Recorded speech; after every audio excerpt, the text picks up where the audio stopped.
राजसाहेबांनी महाराष्ट्राच्या हितासाठी एकत्र येण्याची जी हाक दिलेली आहे ती बातमी एवढी मोठी झाली, परंतु त्याला प्रतिसाद उबाठाने दिलेला नाही आहे. उबाठाला आपल्याकडे असलेलं कार्यक्षेत्र सोडायची त्यांची इच्छा नाही किंवा त्यांना काही देण्याची सुद्धा इच्छा नाही आहे. संजय राऊतने जे आज सोशल मीडियाच्या माध्यमातून एक कार्टून टाकलं ते जर तुम्ही पाहिलं तर तुम्हाला आताही हसू येईल, पोट धरून तुम्ही हसाल. निश्चित पहा. 2.5-3 वर्षापूर्वी त्याच्या बुडाला जी आम्ही आग लावली होती त्याचा जाळ आताही निघतोय. आणि तो संजय राऊत उलटा पुलटा, आता तो त्याचाच आहे का त्याने त्याच्या नेत्याचा टाकलाय फोटो माहीत नाही, परंतु त्याने त्या पद्धतीने दाखवलं की आमची आग आणखी शमलेली नाही. आता हे नवीन युतीचं त्रांगडं आम्हाला नको असं कदाचित त्याचा संदेश देण्याचा प्रयत्न असावा. मी पहिल्यांदाही सांगितलं की काही झालं तर आज साहेबांनी किती जरी सांगितलं की आपण एकत्र आलं पाहिजे, परंतु उबाटा एकत्र येणार नाही म्हणजे नाहीच. मी हे ठामपणे यासाठी सांगतोय की आम्ही 40 वर्ष त्यांच्या सोबतीत काढलेली आहेत. त्यांच्या स्वभावाची जाण आहे आम्हाला. कुणाला सोडायचं आणि कुणाला धरावं ही दुधा मनस्थितीमध्ये ते आजही आहेत. आणि आता जर सोडलं मग शिंदेंच्या भूमिकेला आमचा पाठिंबा दिल्यासारखं होईल, त्याचं मत आपण ग्राह्य दिल्यासारखं होईल. म्हणून पिछे हटही नको आणि युतीही नको या भूमिकेत ते आहेत. 2 दिवसाच्या त्या बातम्या होत्या, आता त्याच्यावर पूर्णविराम पडेल आणि यापुढे त्या युतीच्या चर्चा होणार सुद्धा नाही. राज ठाकरेंनी एक मत व्यक्त केलं आहे, त्यांच्या मनात काही विचार पक्के असल्याशिवाय असे मत व्यक्त करत नसतात. राज ठाकरेंचा संदेश म्हणजे तुमच्या जे काही शिंदे गट आहेत त्यांच्या अनुयायाला कळत नसेल. राजसाहेबाचा काय संदेश आहे तो आम्हाला चांगल्या प्रकारे कळतो. आम्हाला त्यांची जाणीव आहे. राजसाहेब हे आमच्या सर्व लोकांशी सुद्धा संपर्कात असतात, आम्ही त्यांच्या संपर्कात असतो. एक आमचं नातं आम्ही आजही टिकून ठेवलेलं आहे. म्हणून राजसाहेबाचा संदेश न कळणारे एवढे आम्ही दूधखोळे नाहीत. एकनाथ शिंदेने जी काही सध्या ह्या राज ठाकरे उद्धव ठाकरे युतीवरती टिप्पणी केली त्यावर संजय राऊत म्हणाले की आज तुमच्या बुडाला आग लागली आहे, उद्या प्रत्यक्षात युती झाल्यावर काय स्वतःला जळून घ्याल का? तुम्ही एकदा युती तर करा ना. आत्महत्या करायचा वेळ कुणाकुणावर येणार आहेत ना ते तुम्हालाच कळेल. 1 नंबर आत्महत्या कोण करेन, 2 नंबर कोण, हे सगळं जे आत्महत्या करणाऱ्यांची लाईन आहे ना, हेच लोक युती होऊ देणार नाहीत. ही चांडाळ चौकडी कधीच युती होऊ देणार नाही. मी हे वारंवार सांगतोय.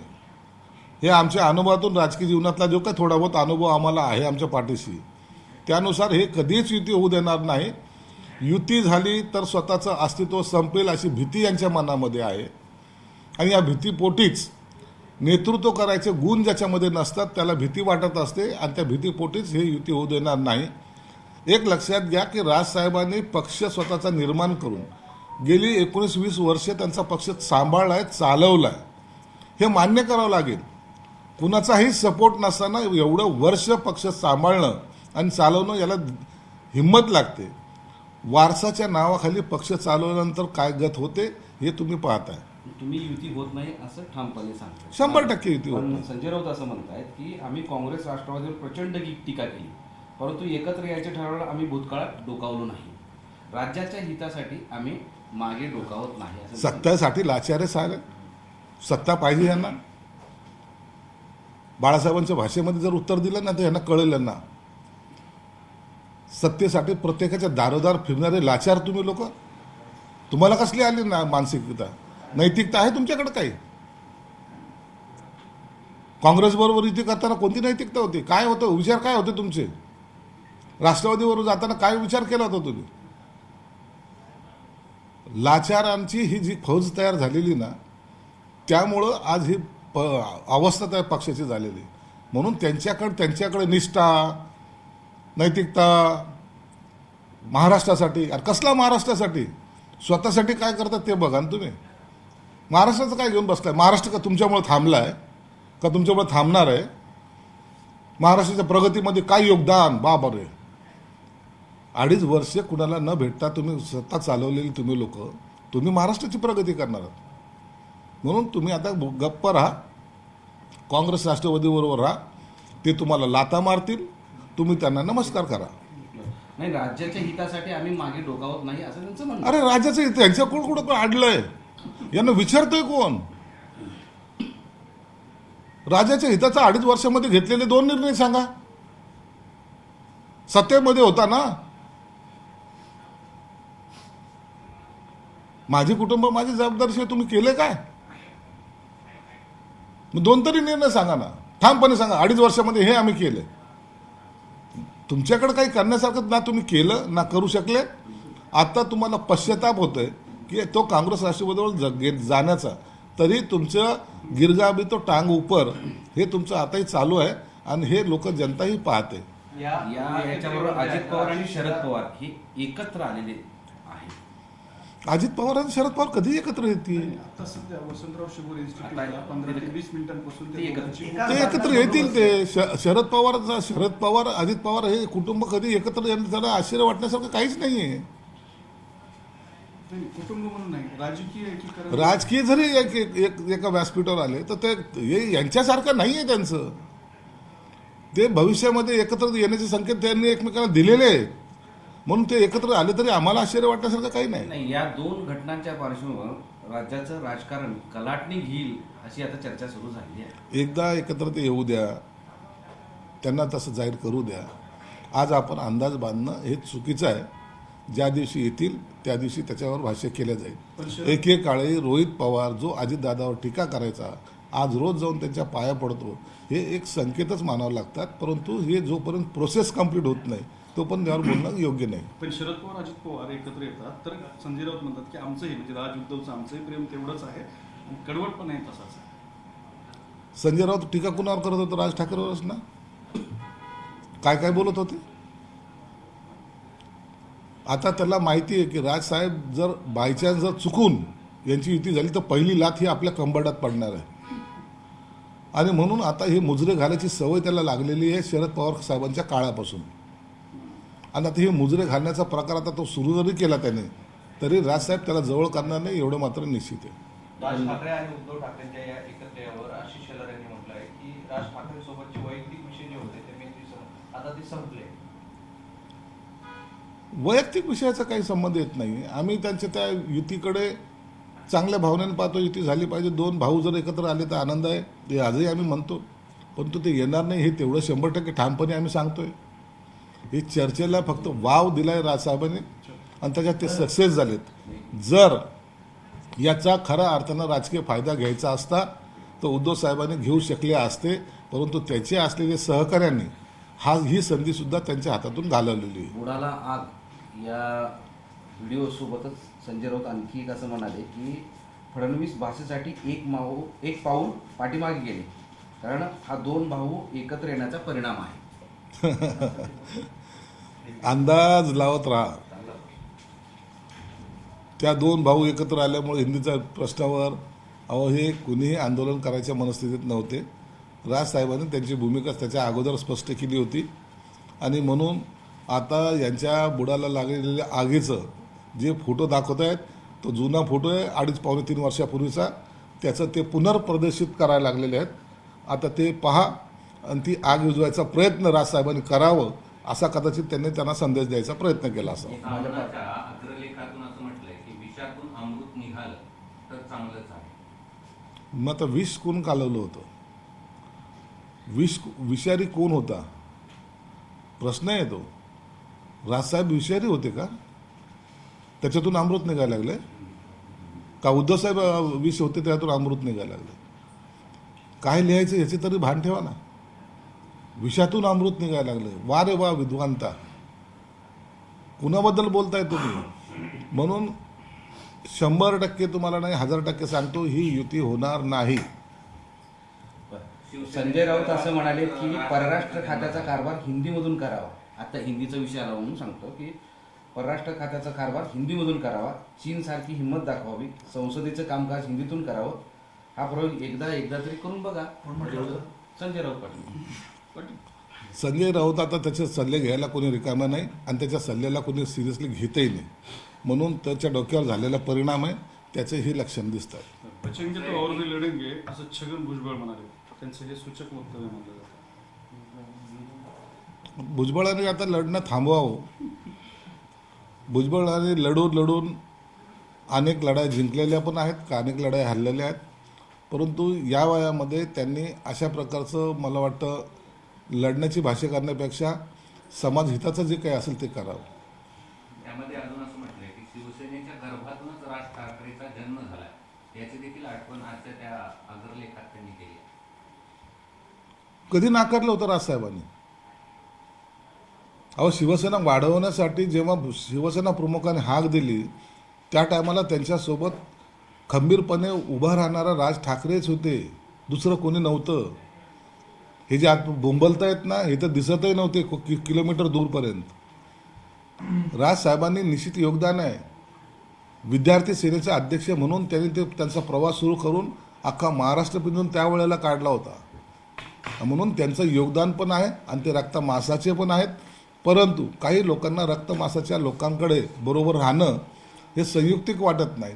म्हणून स्वतःचे भाऊ असेल काय चुलत भाऊ असेल यांना दूर सारण्यातच त्यांचं आयुष्य गेलं. उपमुख्यमंत्री राहुल एकनाथ गांधी. शिंदे काल बरेच चिडलेले पाहायला मिळाले या प्रश्नावरून. त्यांना माहिती आहे ही फक्त चर्चा आहे, काय घडणार नाही त्यातून, आउटपुट झिरो आहे. एवढं चिडणं नाही, चिडायचं काय, तो प्रश्नच नाही आहे. या उद्धवचा संवाद सर्वांना माहिती आहे, म्हणून ते त्यांना सिरियसली घेतलेलंच नाही त्यांनी. राहुल गांधी परदेशात जाऊन त्यांनी जी स्टेटमेंट केली त्यावर आपण काय प्रतिक्रिया? राहुल गांधीला वर्ष 2 वर्षामध्ये एक झटका येत असतो देशाच्या बदनामी करण्याचा. परदेश दौरा आणि बहुतेक तो अमेरिका किंवा इतर देशामध्ये जाऊनच मुद्दामून आपल्या देशाची बदनामी करण्याचा त्यांचा प्रयत्न असतो. आताही ते दौऱ्यावर गेले. ज्या गोष्टी देशात अंतर्गत आहेत त्याच्यावर वाच्यता त्याने परदेशात जाऊन केलेली आहे. तुम्हाला इथं बोला ना, तुम्हाला कोणी दिलेलं आहे?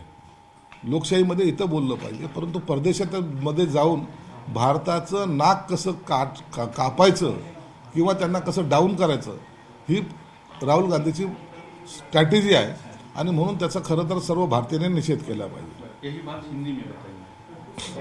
नंतर घेऊ. 500पेक्षा अधिक टँकर सुरू आहे. प्रचंड पाणी संकट महाराष्ट्रावर पाहायला मिळतं. राज्यात नाही, 500पेक्षा जास्त नाही, अनेक जास्त आहेत, आणखीन जास्त आहेत.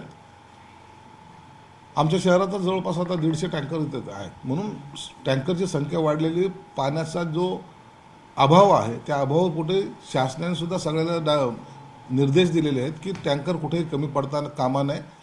महिला ज्या आहेत भगिनी त्यांना 3-3, 4-4 किलोमीटर अंतरावर जाऊन एक हांड्यासाठी फिरावं लागते. तर त्या ठिकाणी टँकर पोचले पाहिजे ही शासनाची नीती आहे.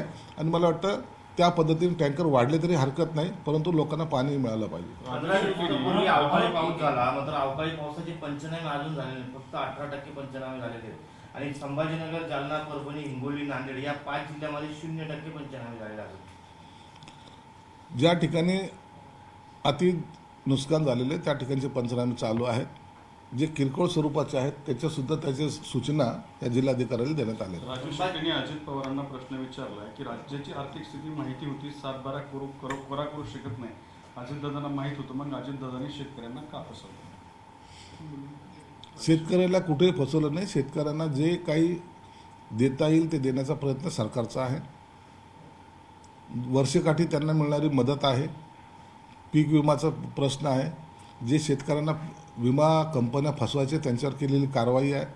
आणि शेतकऱ्यांना कर्जमाफी देण्याबद्दलचा जी भूमिका आहे ती आर्थिक परिस्थिती चांगली झाल्यानंतर देण्याचा मानस सरकारचा आहे. अमित शहांसाठी जे हेलिपॅड बनवण्यात आलं होतं त्याच्यासाठी 1.5 कोटींचा खर्च करण्यात आला आणि तो खर्च जनतेच्या पैशातून करण्यात आला. तटकरेंच्या घरी आमरस आणि मोदक खाण्यासाठी हा सगळा खर्च केला असं राजू शेट्टी. 1.5 कोटी रुपये हेलिपॅड बनवायला लागतात हेच मुळात आश्चर्यजनक आहे. आणि ते त्याने सांगितले की जनतेच्या पैशातून. लोक तेवढे वेडे आहेत का पैसे देऊन चला हेलिपॅड बनवा म्हणून सांगायला? एक नेरेटिव्ह सेट करायचा म्हणून केलेलं आहे. एक हेलिपॅड तयार करायला काय लागतं हे सर्वांना माहीत आहे. म्हणून मोठी फिगर सांगितल्यानंतर काहीतरी अचंबित काहीतरी केलं आहे हे सांगण्याचा त्यांचा प्रयत्न आहे. ज्यांच्याकडे ते पाहुणे म्हणून गेले त्यांनी स्वतः जर खर्च केला असेल तर त्याच्यावर ऑब्जेक्शन घेण्यासारखं काही नाही. याला जोडून पीडब्ल्यूडीने असं पेपरमध्ये जाहिरात दिली 1.5 कोटीची.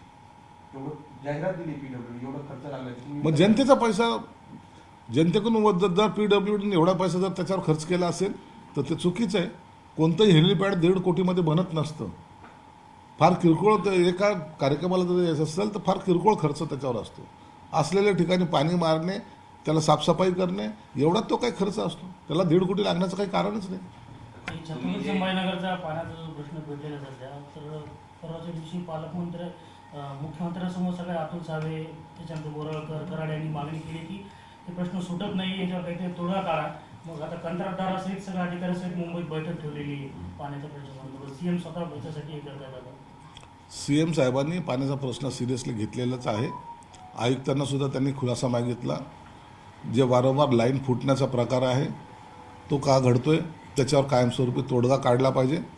आणि MGPच्या अधिकाऱ्याने ज्या चुकीच्या पद्धतीने या ठिकाणी पाईपलाईन बिछवण्यासाठी त्यांचे मार्गदर्शन केलं त्यांनी, ते सुद्धा त्याच्याबद्दल सुद्धा आक्षेप अनेक आमदारांनी घेतलेला आहे आणि पदाधिकाऱ्यांनी घेतला आहे. म्हणून मूळ ही परिस्थिती तातडीने चांगली व्हावी यासाठी मुख्यमंत्री साहेबांनी मुंबईला एक बैठक आयोजित केलेली आहे. काय कमी पडतंय ते सांगा आणि कशामुळं हे पाण्याचा तुटवडा झाला आहे तेही सांगा. असे तिन्ही प्रश्नावर मला वाटतं त्याच्यावर सखोल चर्चा होईल आणि कुणालाही त्याच्यामध्ये माफ केलं जाणार नाही. टँकरचे जे काही परिस्थिती आहे, हे टँकर आता आंदोलन करणारे जे करतायत त्यांच्याच लोकांचे टँकर तिथं आता पाणी देत आहेत. आणि म्हणून त्यांचंसुद्धा जर पाहिलं तर एकीकडे टँकर पुरवण्यासाठी टेंडर घेणं आणि दुसरीकडे पाण्यासाठी बोंब करणं, हे सुद्धा त्यांची मानसिकता जर पाहिली तर यांना शहराच्या हिताचं काही घेणं देणं नाही. राज ठाकरे उद्धव ठाकरे यांची चर्चा, इकडं शरद पवार अजित पवार यांची चर्चा, या दोन्ही याच्यामुळे महाराष्ट्राचं राजकारण ढवळून निघाले. तुम्ही एक महत्त्वाचा या ठिकाणी उल्लेख केला की पवार कुटुंब आणि ठाकरे कुटुंबांमध्ये खूप फरक आहे. असं का वाटलं तुम्हाला की दोघांमध्ये फरक काय? त्याचं दोन कारण आहेत. तुम्ही पाहिलं असेल, राज ठाकरे ज्या दिवसापासून मातोश्री सोडली किंवा इतर पक्ष काढला, त्याच्यानंतर कधी यांचं मनोमिलन झालं नाही. किंवा एखादा सार्वजनिक कार्यक्रम असेल, कौटुंबिक कार्यक्रम असेल, एकमेकाबद्दल खुन्नसच्या भावनेने पाहणं हे उद्धव साहेबांनी कायमस्वरूपी ठेवलं. पवार कुटुंबियामध्ये तसं नाही. दिवाळी असो, भाऊबीज असो, आणखीन कोणताही सण असो, हे कुटुंब एकत्र येतं आणि एकत्र एकमेकाशी ते बोलतं. त्यांनी राजकारणाला दुय्यम स्थान देऊन कुटुंबाला प्रथम स्थान दिलेलं आहे. म्हणून ह्या दोघांमधला हा मोठा फरक आहे. म्हणून उद्या शरद पवार आणि अजित पवार जर एकत्र जर तुम्हाला दिसले तर त्यात काही आश्चर्य वाटण्यासारखं नाही. त्यांनी स्वतःच कबूल केलेलं आहे की आम्ही राजकारण हे बाजूला ठेवतो, कुटुंबाला ही प्राथमिकता देतो. म्हणून उद्या त्यांची एकत्रित येऊन पुन्हा एखादं नवीन समीकरण त्यांच्यामध्ये घडू शकतं. परंतु ती वस्तुस्थिती उद्धव ठाकरे आणि राज ठाकरे साहेबांमध्ये नाही. राज ठाकरेंनी तो प्रयत्नही करून पाहिला. लीलावतीमध्ये स्वतः येऊन त्यांनी गाडी घेऊन चालवत त्यांना घरापर्यंत सोडलंही. परंतु त्याच्यानंतरचा जर तुम्ही परिणाम पाहिला तर त्याच राज ठाकरेवर उद्धव ठाकरेंनी केलेली टीका, जहरी टीका, ही आताही ते विसरत नाही. आणि म्हणून हा फरक त्या कुटुंबात आणि या कुटुंबात आहे. उद्धव ठाकरे पुढेच होईल असं ठाम सांगतो. 100%. कारण की त्यांच्या घरातले लोक, त्यांचे भाऊ त्यांच्याबरोबर नाहीत. नातेवाईक म्हणून कोण आहे? त्यांच्याकडे कोणी नसतं. म्हणून त्यांचा एक विचारच वेगळा आहे. त्यांना कुणी जवळ आलेलं तर त्यांना अस्थिर वाटतं, भीती वाटते, धोका वाटतो आणि त्या धोक्यामुळं ते इतरांजवळ करण्याच्या भानगडीत पडतच नाही. पण शरद पवार अजित पवार व्यासपीठावर आले इथपर्यंत ठीक होतं. मग आता जे आहे तर शरद पवारांच्या कॅबिनमध्ये अजित पवार गेले आणि 15 मिनिटं बंद दारावर चर्चा सुरू आहे. तुम्ही म्हणाले की एकत्र येण्याची सुरुवात आहे. होऊ शकतं ना, राजकारणामध्ये काही घडू शकतं. त्याच्याबद्दल आता घेस लावण्यात काय अर्थ आहे? सत्तेमध्ये राहणं हे पवार कुटुंबियाचं पहिल्यापासून धोरण आहे. सत्तेमध्ये ते राहतात. उद्या ते एकत्रित आले तर त्याच्यात आश्चर्य वाटण्यासारखं काहीच नाही. नाना पटोले म्हणाले की शेतकरी आता या सरकारला त्यांची जागा दाखवतील म्हणून. काँग्रेसला लोकांनी जागा दाखवली. तुम्ही कुठं स्टेटमेंट देता म्हणा. आता तुम्ही एकमेकाला मारा, एकमेकाला तोडा, एकमेकाच्या बोकांडी बसा ते आणि तुमची जागा एकदा फिक्स करून घ्या.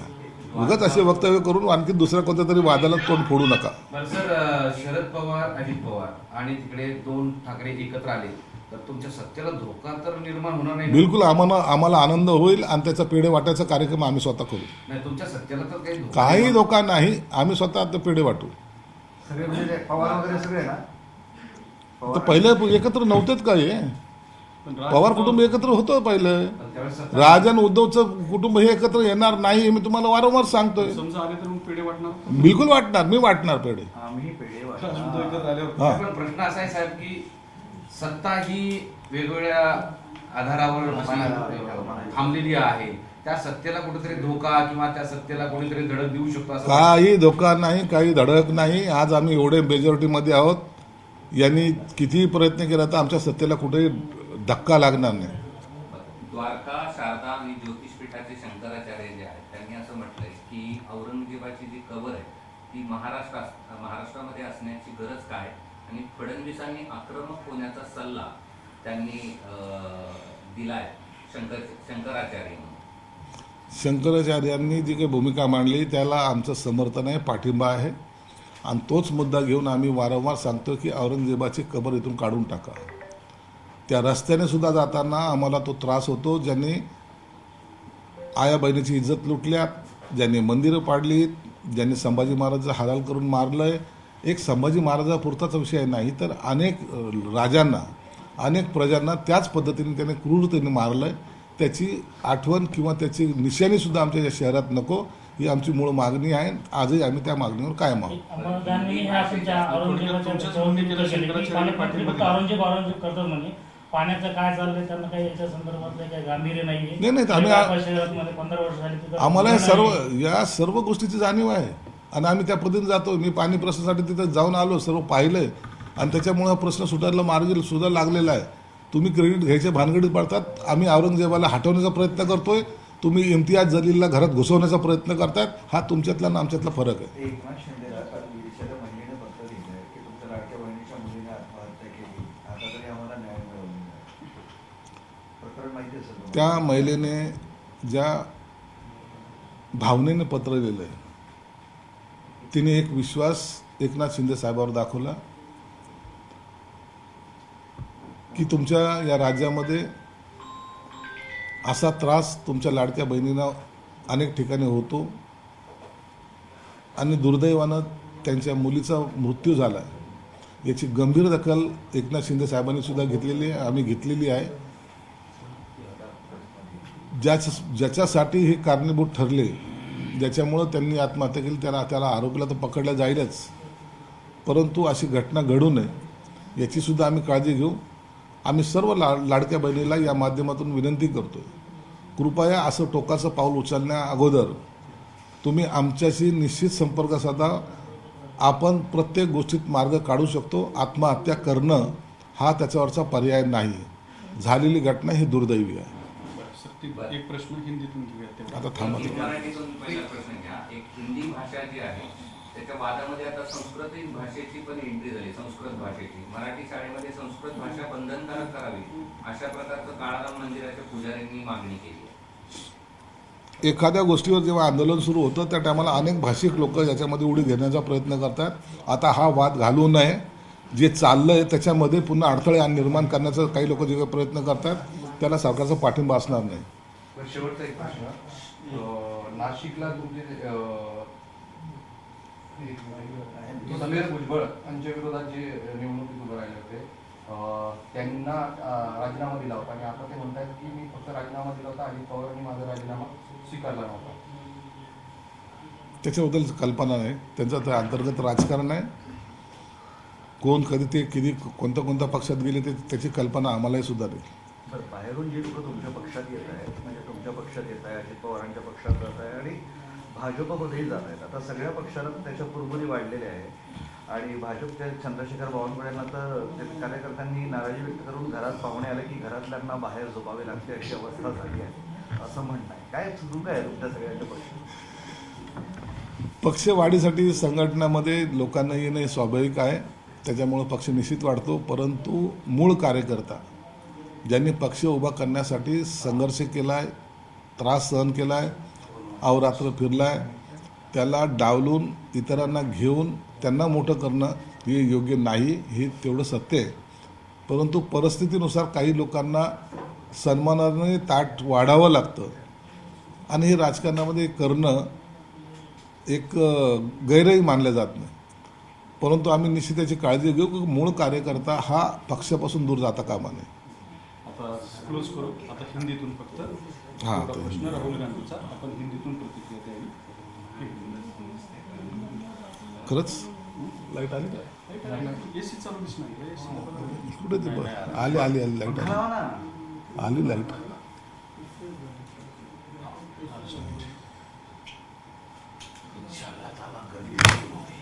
मर रहा हूँ घर में से.